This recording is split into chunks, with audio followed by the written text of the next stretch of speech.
And sa dami nating pagsubok sa buhay, sa dami nating mga hinaharap, kung wala tayong matibay na pundasyon, napakahirap po. In fact, itong ikikwento ko sa inyo, magugulat ho kayo kasi itong mamang to, biruin ninyo, namatay ho ang anak nang wala pong kabog-abog, hindi niya alam, bigla lang namatay dahil lang sa scarlet fever. At paglipas ng ilang taon lamang, nasunog naman ang kanyang building para sa kanyang negosyo. Talagang ubuso siya.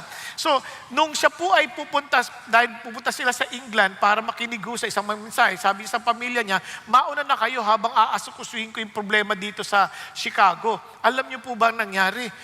Yung sinasakyang barko ng kanyang pamilya ay bumangga sa iba pang barko, kaya lumubog ho ito at patay po lahat ng kanyang anak. Kaya ang message lamang sa kanya ng telegrama ay ang kanyang asawa lamang ang nakaligtas. Now, kung kayong na ganong kalalagayan, anong gagawin mo?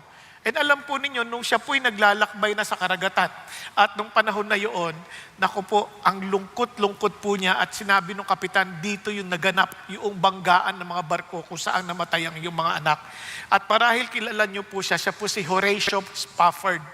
At itong si Horatio Spafford, sinulat niya po ang mga katagang ito.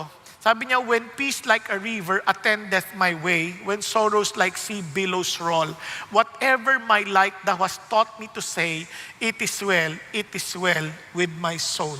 Kung wala po yung pundasyon ng pagkakilala sa Diyos, sigurado to, susuko ho ito.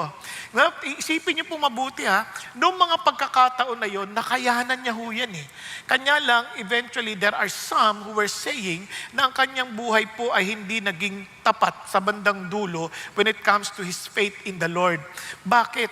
Kasi doon yung maintindihan na yung worship ay hindi sa isang pansamantalang bagay lamang.